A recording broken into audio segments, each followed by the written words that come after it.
여러분 안녕? 교과서 문학 가이더 공부해서 니줄 났고, 오늘은 일제기 천재 작가 이상의 소설 날개를 소개할게. 이상은 본명 김혜경으로 1910년 서울 종로 사직동에서 태어나 경성고등공업학교, 지금으로 치면 서울대학교 건축과를 수석으로 졸업한 수재로 시인이자 소설가, 건축가, 화가로서 또 예술살롱 제비다방의 주인으로서 1930년 소설 12월 12일로 등단 후 오감도와 날개, 거울 등을 썼어. 박태원 작가의 소설가 구보시의 일일에 사파를 그려줄 정도로 그와 절친한 친구이자 모더니즘 예술의 동반자였고, 현재까지 이상문학상이 건재할 정도로 문단의 치명적인 매력을 뽐낸 천재로 추앙받고 있어. 폼 미쳤다잉. 날개의 줄거리를 살펴보자면 1930년 경성 33번지 어두운 방에서 생활하는 나는 밝은 방에 사는 아내가 제공하는 볼품없는 의식주에 안주하고 살아간다. 아내의 방에 손님이 찾아오면 나는 꼼짝없이 이불 속에서 침묵하고, 손님이 떠나면 아내가 나에게 은화를 준다. 나는 이 돈이 주는 쾌감을 알고 싶어져 무작정 외출을 하지만 금방 피곤해져 돌아왔다가 실수로 아내가 손님과 함께 있는 것을 목격해버린다. 아내에게 미안해진 나는 아내의 방으로 와서 돈을 주고 잠에 드는데, 이 쾌감을 지속하고자 또 외출했다가 그만 감기에 들어 돌아온다. 아내가 주는 아스피린을 매일 먹으며 근 한 달간 잠만 잤는데, 그것이 최면제인 것을 알아차리고 분노하여 산으로 올라가 최면제를 다 털어먹고 잠에 든다. 잠에서 깬 뒤에는 금세 아내에게 미안해져 귀가했다가 그만 또 아내와 손님이 함께 있는 것을 목격하자 아내가 나를 물고 뜯으며 발악한다. 나는 쫓기듯 밖에 나와 방황하다가 미스코시 백화점 옥상에서 거리의 사람들을 보며 정체성 고민에 빠진다. 이때 정오의 사이렌이 울리고 겨드랑이에서 날개가 돋을 것 같은 가려움을 느낀다. 일제기 경성에서 비록 형편없는 수준이라도 아내의 보살핌 아래 나는 박제된 삶에 안주하는 나태한 사람이야. 늘 내 방이 감사하였고 이런 방을 위하여 이 세상에 태어난 것만 같다고 말해. 아내는 밝은 방, 나는 어두운 방에. 아내는 손님과 좋은 밥을 먹고 나는 닭이나 강아지처럼 모이를 넙적넙적 받아먹으며 볼품없는 식사를 하지만 적어도 손님이 먹다 남긴 걸 내게 넘기진 않으니 남편 대우를 받고 있다 믿고 싶어해. 아내의 직업이 뭔지, 손님과 무엇을 하는지도 모른다는 듯이 시키는 대로 손님이 떠날 때까지 방에 가만히 있을 것을 강요받고도 그러려니 하는 듯 보여. 방에 틀어박혀서 나는 돋보기로 하는 불장난과 거울로 장난하는 유치한 놀이를 하다가 실증이 나면 아내의 치마와 화장품에서 향을 맡으며 아내의 포즈를 상상하는데, 이것은 거의 유아적 수준의 놀이야. 이는 식민지기 할 일 없는 지식인, 즉 룸펜 지식인을 유아적으로 은유하고 있는 게 아닌가 한데, 아마 작가 이상이 느끼는 식민지인으로서의 우울과 무력감이 반영됐을 거야. 이렇게 아내가 왜 밤 외출을 하는지, 왜 손님이 방에 오는지 모르고 아내가 주는 돈을 어디에 써야 할지 모르며 현실에 대해 알기를 회피하던 나가 결국 외출을 결심하고 실행하는 일이 벌어져. 자세히 들여다보면 나가 정말 모른다기보다는 남편이라는 역할을 제대로 하지 못한다는 의식 때문에 아내 덕에 연명하는 자신의 비참함을 모른 척하는 것 같아. 아랫방에서 아내와 그 남자의 내 귀에도 들리지 않을 만치 옅은 목소리로 소곤거리는 기척이 장지 틈으로 전하여 왔던 것이다. 청각을 더 예민하게 하기 위하여 나는 눈을 떴다. 숨을 죽였다. 아내의 높지도 얕지도 않은 말소리는 일찍이 한마디도 놓쳐본 일이 없다. 더러 내 귀에 거슬리는 소리가 있어도 나는 그것이 태연한 목소리로 내 귀에 들렸다는 이유로 충분히 안심이 되었다. 아내는 내가 배고파하는 것을 눈치챌 것이다. 아랫방에서 먹고 남은 음식을 나에게 주려들지는 않는다. 어디까지든지 나를 존경하는 마음일 것임에 틀림없다. 배가 고프면서도 마음이 든든한 것을 좋아했다. 손님을 대하는 아내의 말소리에 우울해지면 아내가 나를 달래주고 웃어주는 얼굴과 손님이 남긴 음식을 넘기지 않는 걸 보고 나를 존경한다고 생각하며 위안을 삼는다는 것은 속으로 확실히 질투를 느끼고 남편의 지위를 확인하고 싶어 하는 걸 거야. 손님이 아내에게 돈을 놓고 가는 것이나 아내가 내게 돈을 놓고 가는 것이나 일종의 쾌감, 그 외에 다른 아무런 이유도 없는 것이 아닐까 하는 것을 이불 속에서 연구하기 시작했다. 쾌감이라면 어떤 종류의 쾌감일까를 연구하였다. 그러나 그것은 이불 속의 연구로는 알 길이 없었다. 그 쾌감이라는 것의 유무를 체험하고 싶었다. 그러나 거리는 너무 복잡하였고 사람은 너무나 들끓었다. 어느 사람을 붙들고 돈을 내주어야 할지 갈피를 잡을 수 없었다. 그러는 동안 여지없이 피곤해버리고 말았던 것이다. 손님이 아내에게 또 아내가 나에게 돈을 넣고 가는 것에 쾌감이 무엇일까 궁금해진 남자가 자신도 그 행위를 모방하려고 첫 외출을 나서는데, 하지만 누구에게 돈을 줘야 그런 쾌감이 생길지 알 수가 없고 금세 피곤해진 나는 결국 집에 돌아와 돈을 아내에게 주고 쓰러져 잠들어 자세히 보면 누구에게 돈을 주는 쾌감의 정체를 연구하고자 하면서 실제로는 그 쾌감이 어떤 것인지 설명하지는 않기 때문에 실은 염탐만 하던 아내의 방에서 함께 잤다는 것 자체에서 쾌감을 느끼는 것이 아닌가 해. 결국 나에게 외출이란 다른 손님들처럼 아내에게 돈을 주고 아내 방에서 자려는 시도처럼 보이는 손님 모방 행위 같아. 돈을 준다면 나도 아내와 같이 잘 수 있다는 화폐 교환 방식을 배운 거야. 이것은 아내에게 사육될지라도 남편으로서의 정체성을 확인하려는 시도이지만 아내와 손님의 행태를 목격하면서도 내가 아니라 아내가 안 좋아할 일로 생각하며 조심하는 모습을 보면 늘 아내가 싫어하는 걸 하지 말아야 한다는, 내쳐지지 않도록 주의해야 한다는 두려움이 있어. 이후 또 한 번의 외출에서 비를 맞고 감기에 든 나에게 아내가 한 달간 먹여온 것이 아스피린이 아니라 아달린, 즉 최면제였다는 사실을 알고 나는 분노의 외출을 하는데 벼랑간 아득하니 까무라칠 뻔했다. 아달린을 주머니에 넣고 집을 나섰다. 산을 찾아 올라갔다. 인간 세상에 아무것도 보기 싫었던 것이다. 걸으면서 나는 아내에 관계되는 일은 생각하지 않도록 노력했다. 길에서 까무라치기 쉬우니까 어디라도 양지가 바른 자리를 골라서 자리를 잡아가지고 아내에 관해서 연구할 작정이었다. 나는 내 잘못된 생각을 죄다 일러 바치고 아내에게 사죄하려는 것이다. 혹시 아내가 나를 죽이려는 게 아니냐는 의혹을 품고 산으로 올라간 그가 최면제 6알을 털어넣고 잠들었다가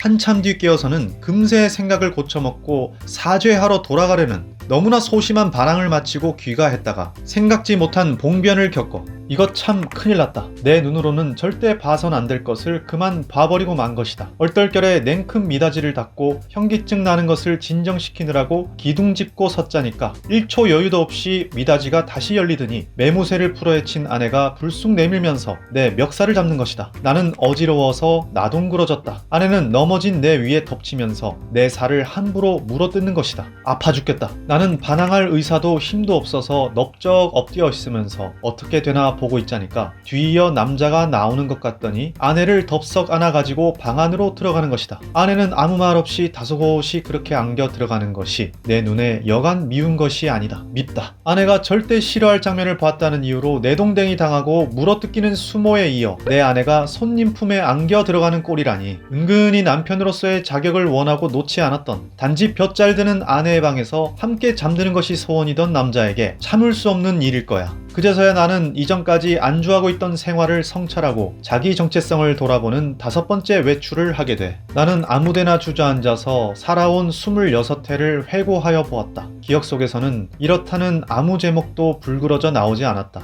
또 내 자신에게 물어봤다. 너는 인생에 무슨 욕심이 있느냐? 그러나 있다고도 없다고도 그런 대답은 하기 싫었다. 나는 거의 자신의 존재를 인식하기도 어려웠다. 공적인 세상과 분리되어 이를테면 입신양명이나 성취욕을 상실한 박제된 인간이 사적 영역인 부부관계에서 남편으로서의 정체성을 확인받고자 빼앗긴 아내를 만회하려는 듯 외출, 귀가, 아내에게 돈 주기를 반복하려다 끝내 실패하고 자신의 정체성을 돌아보고 있는 거야. 내 것인 듯 내 것 아닌 내 것 같은 아내. 당시 자본주의의 박물관격인 미스코시 백화점 옥상 정원에 가서 금붕어를 보고 거리에서 허비적거리는 사람들의 모습이 지느러미 같다고 생각하는데, 보이지 않는 줄에 엉켜 헤어나지 못하는 거리의 사람들, 30년대 식민지 경성을 살아가는 피곤한 생활인들을 보며 자신도 그 속에 섞여야 할 것이라고 생각하고 있어. 방 안에서 무력하게 갇혀 무지하게 살던 남자가 거리에 나왔다가 굳이 백화점의 옥상에 가서 거리를 내려다본다라는 설정은 아무래도 그의 시 오감도에서 차용했던 것처럼 시대를 조망하는 조감도 같은 시선의 의지가 반영된 것이 아닐까? 하지만 현실에서 아무 능력이 없는, 아무것도 할 수 없는 자신을 돌아보며 다시 혼란에 빠지고 아내에게 돌아갈까를 고민하다가 종호의 사이렌 소리를 듣고 근질거리는 겨드랑이와 날개를 떠올리며 한 번만 더 날아보자 라는 현실 초월적 희망을 생각하지만 실제 현실에선 피곤한 생활을 끌어안아야 한다는 점에서 그 이상과 현실의 괴리감에 슬퍼지기도 해.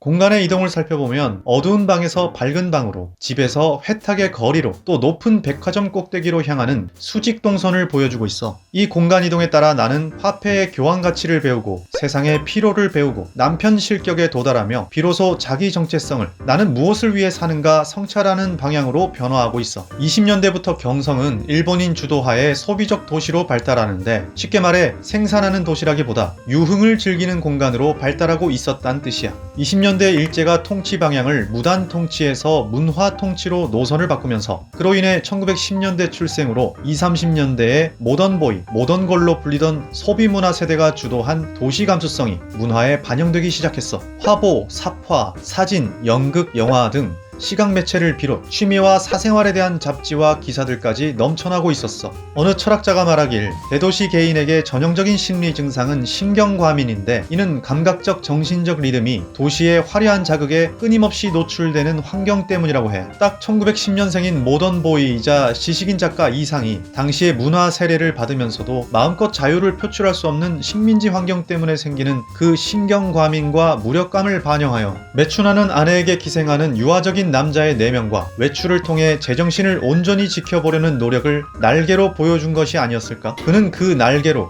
정말 자유롭게 날 수 있었을까? 자, 오늘은 여기까지. 다음 영상은 이상의 시편으로 이어갈 테니 이상에 대해 함께 더 알아보자. 안녕! 여러분 안녕? 공부해서 넣어주려는 문학가이더 니줄라꼬. 오늘은 지난 오감도에 이은 이상 시리즈로서 이상의 시 미학을 거울 소재로 엮어 가이드할게. 이상의 작품은 특히 개인적인 이력을 아는 것이 큰 도움이 되니 지난 영상을 먼저 보고 오기로 하자. 거울 속에는 소리가 없소. 저렇게까지 조용한 세상은 참 없을 것이오. 거울 속에도 내게 귀가 있어. 내 말을 못 알아듣는 딱한 귀가 2개나 있어. 거울 속에 나는 왼손잡이요. 내 악수를 받을 줄 모르는, 악수를 모르는 왼손잡이요. 거울 때문에 나는 거울 속에 나를 만져보지는 못하는 구려마는 거울 아니었던들 내가 어찌 거울 속에 나를 만나보기만이라도 했겠소. 나는 지금 거울을 안 가졌소마는 거울 속에는 늘 거울 속에 내가 있어. 잘은 모르지만 외로된 사업에 골몰할게요.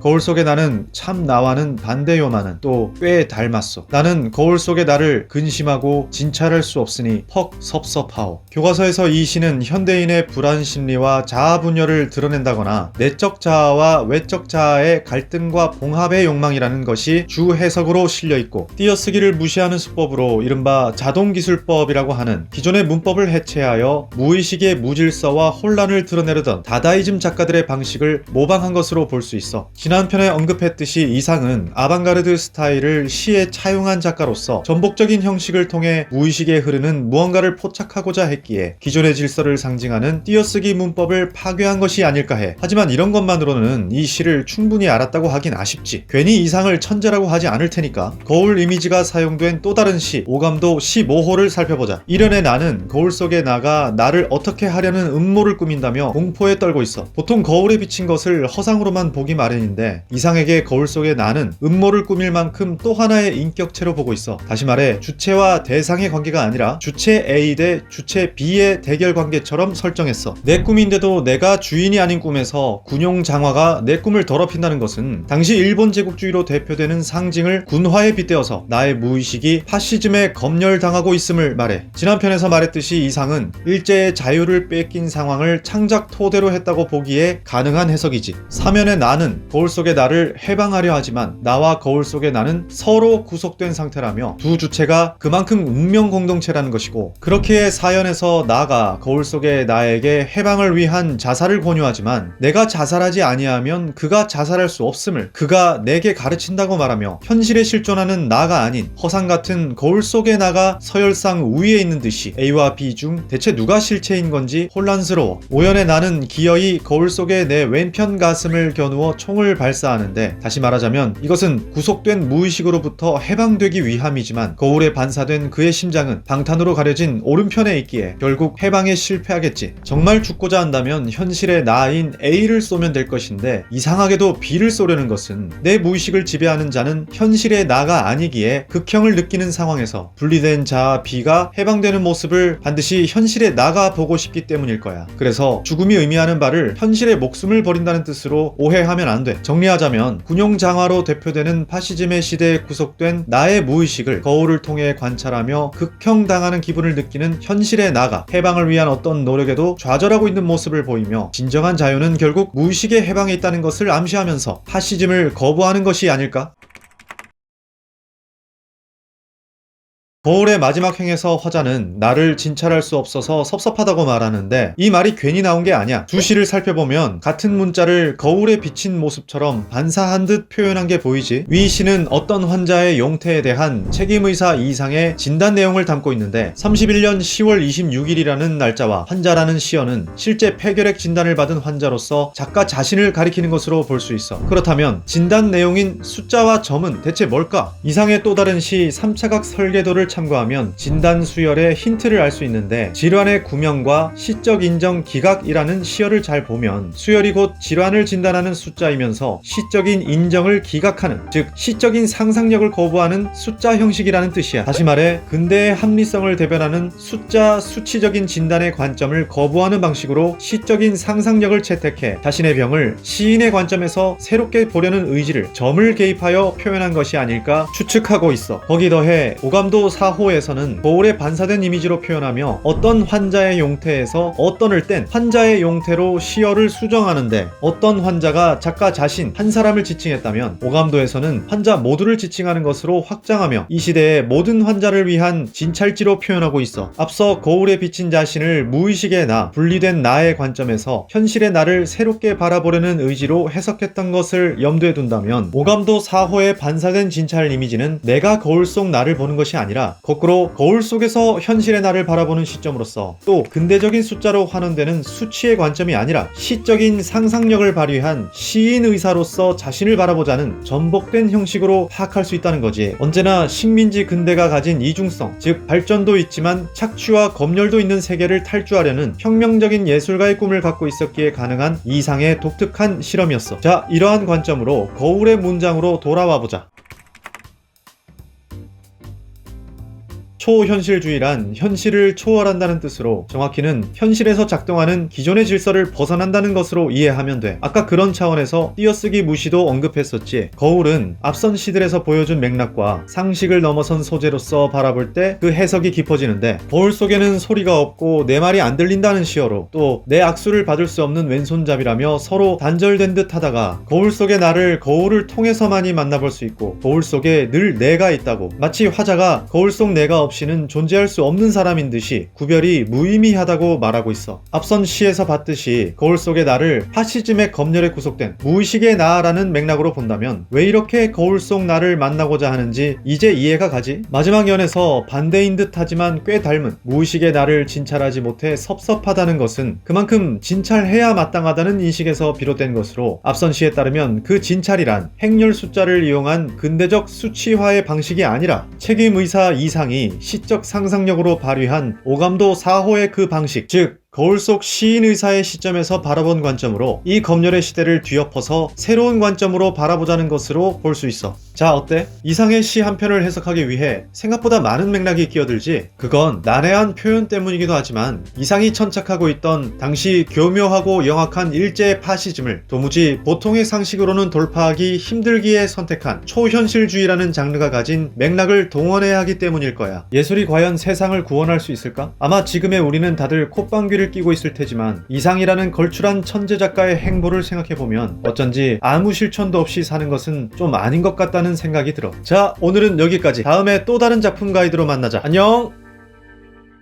여러분 안녕? 교과서 문학을 가이드하는 공부해서 니 줄 났고, 오늘은 지난편 소설 날개에 이어 시 오감도 1호를 통해 이상의 작품 세계를 가이드할게. 띄어쓰기 무시는 기본이고 무슨 암호로 쓴 것 같은 이상의 시를 읽다 보면 대체 왜 천재 작가라고 추앙받는지 알쏭달쏭할 거야. 이상은 대체 무엇을 조준하고 있었을까? 많은 이들이 이상시의 난해함, 기하학적인 배치와 과학적 용어 사용을 예로 들어 과감한 형식적 실험으로 반이성적인 예술을 지향하며 현실의 문제나 역사 정치적 실천과는 무관하지 않냐는 비평을 해왔는데, 반면 최근에는 일제기의 특수한 시공간과 이상의 이력을 바탕으로 역사 정치적으로 해석될 수 있는 시어들을 살피며 그 저항성과 실천을 발견하는 시도가 있어 실제 많은 실천 문학 작가들이 점차 친일파로 전향하던 시대에 이상은 단 한 편의 친일 작품을 남기지 않았고, 말년에 도쿄에서 불령선인이라는, 즉 불량하고 위험한 조선인 취급을 받아 감옥에 갇혔다가 도쿄대 병원에서 사망하는데, 1930년대 만주사병과 중일전쟁 등 일본이 중국을 야금야금 침략하던 때에 이상은 열하약도, 보통기념 등의 작품을 통해 일제의 실상을 은밀히 비판하고 있었다고 해. 그러니 사회적 실천과 전혀 무관한 작가로 보기엔 무리가 있다는 거지. 이러한 관점에서 오늘은 총 15편의 오감도 연작 중 제1호를 통해 이상 작품의 미학을 가이드해볼게.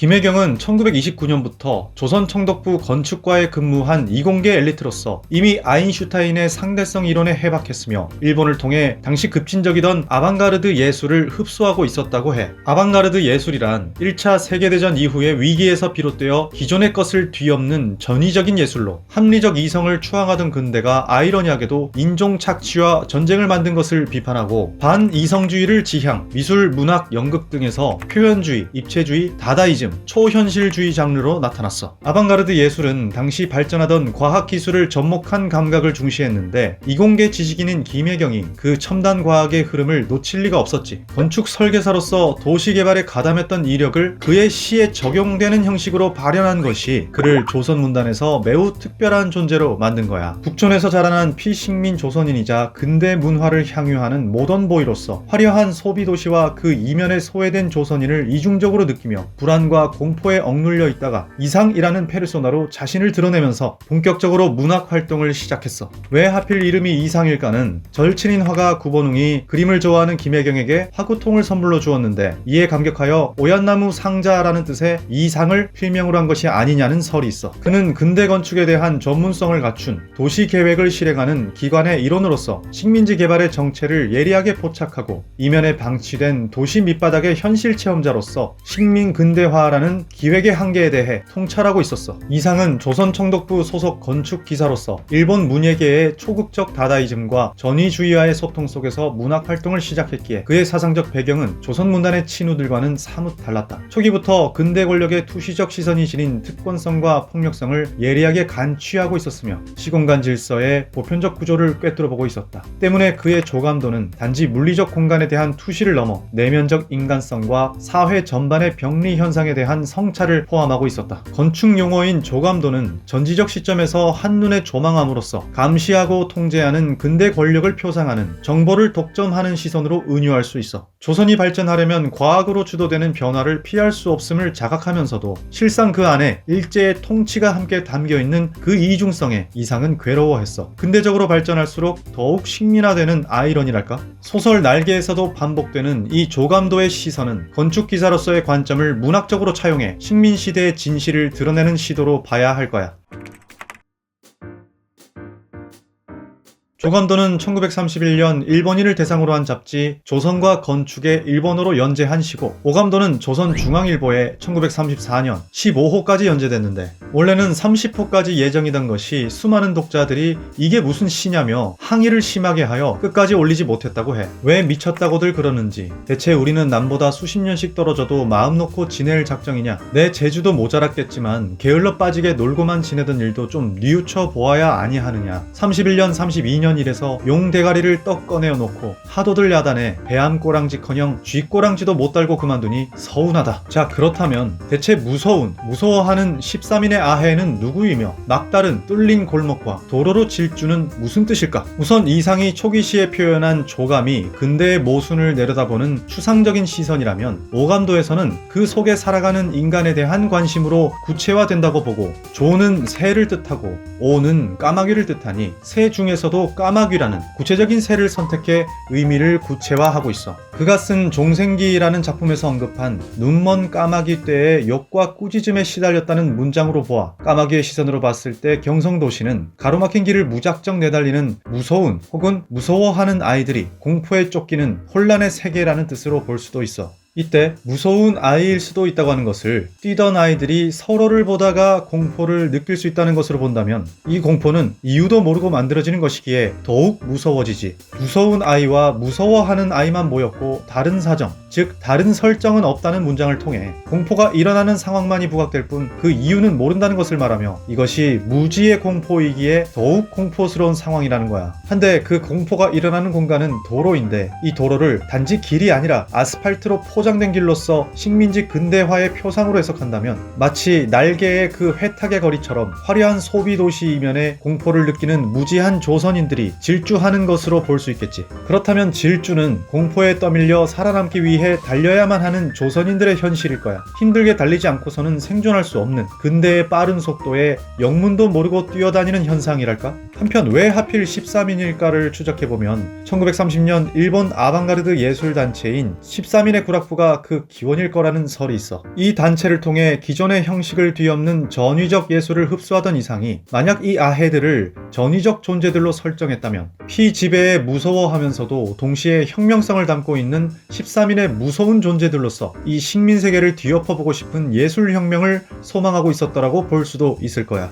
소설 날개가 박제가 된 천재의 부활을 꿈꾼 것이라면 시 오감도는 막다른 골목에 절망에 살아가는 조선인들에게 혁명성을 줄 새로운 인간의 출현을 소망하는 것으로 볼 수 있어. 자, 다시 정리하자면 건축 조감도에서 변형된 오감도, 즉 흑백의 이미지를 연상시키는 까마귀의 시선으로 내려다본 식민 조선의 현실에서 영문도 모르고 공포에 떨며 근대의 빠른 속도에 내맡긴 채 이리 달리고 저리 달리는 조선인들이 마지막 문장인 13인의 아해가 도로로 질주하지 않아도 좋다는 갑자기 뒤집힌 발언을 통해 혁명적 전복을 꿈꾸는 탈주로 바뀔 수 있기를 소망하는 시라고 해석할 수 있다는 거야. 검열의 공포로 가득 찬 시대, 이렇게 알쏭달쏭할 정도의 난해한 형식이 아니고서는 할 말을 다 할 수 없었기에 이상해 씨는 단지 엘리트의 놀이로서 행하는 창작 활동이 아니라 고도의 형식을 통해 말할 수 없는 것을 결국 말하려는 암시적 실천이 아니었을까. 이것이 바로 전복적인 미학이 곧 정치적일 수 있다는 어느 철학자의 말을 증명하는 천재 예술가의 길이 아니었을까? 비록 당시 문단에서 환영받지 못하고 폐병에 시달리다 27세 젊은 나이로 요절했지만 2020년대에도 여전히 천재 작가 하면 곧바로 이상을 떠올리게 되는 것은 당시 이런 시도가 조선에서 유일하고 아직 도달하지 않은 미래의 예술을 앞당긴 것이기 때문일 거야. 오늘은 특별히 이 해석을 가이드 삼아 오감도 제1호를 낭송하는 것으로 영상을 마칠게. 13인의 아해가 도로로 질주하오. 길은 막다른 골목이 적당하오. 제1의 아해가 무섭다고 그리오. 제2의 아해도 무섭다고 그리오. 제3의 아해도 무섭다고 그리오. 제4의 아해도 무섭다고 그리오. 제5의 아해도 무섭다고 그리오. 제6의 아해도 무섭다고 그리오. 제7의 아해도 무섭다고 그리오. 제8의 아해도 무섭다고 그리오. 제9의 아해도 무섭다고 그리오. 제10의 아해도 무섭다고 그리오. 제11의 아해가 무섭다고 그리오. 제12의 아해도 무섭다고 그리오. 제13의 아해도 무섭다고 그리오. 13인의 아해는 무서운 아해와 무서워하는 아해와 그렇게뿐이 모였어. 다른 사정은 없는 것이 차라리 나았어. 그 중에 1인의 아해가 무서운 아해라도 줬어. 그 중에 2인의 아해가 무서운 아해라도 줬어. 그 중에 2인의 아해가 무서워하는 아해라도 줬어. 그 중에 1인의 아해가 무서워하는 아해라도 줬어. 길은 뚫린 골목이라도 적당하오. 13인의 아해가 도로로 질주하지 아니하여도 줬어.